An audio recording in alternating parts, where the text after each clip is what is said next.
In this tip of the day, let's take a look at a very powerful feature provided by OneCNC, which is the ability to load an image within your part file.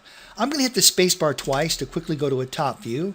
Going to zoom out, and I'm going to pan over to the left just a little bit. Let's take our cursor to the upper left-hand corner of the screen, select File, and then select Trace Image. Now, typically Trace Image is used to create geometry from something like a JPEG file, but this can also be used to load an image within your part file. Just make sure that you have Auto Trace Image unchecked, you have Display on Screen set to On, and that your image transparency is set to 100%. Now down here for X and Y, this determines the location of the lower left-hand corner of the image. I have this set to 0 and 0, and I have the image width set to 6 inches. We'll click OK to that, and there we go. How neat is that? We now have an image of our setup within the part file.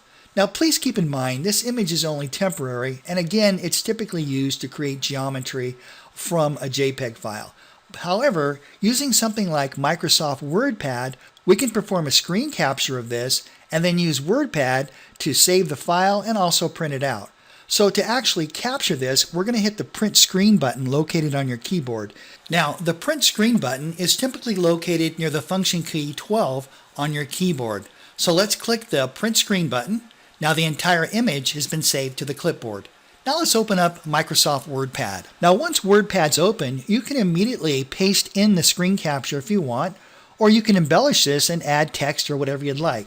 For example, I might type in fixture for part 440-A, okay? And then I'm going to paste the screen capture in just by selecting the paste button, or you can hit Control V, Control Victor on the keyboard. You can keep taking additional screen captures if you want, add this to your WordPad document, save that, and print it out.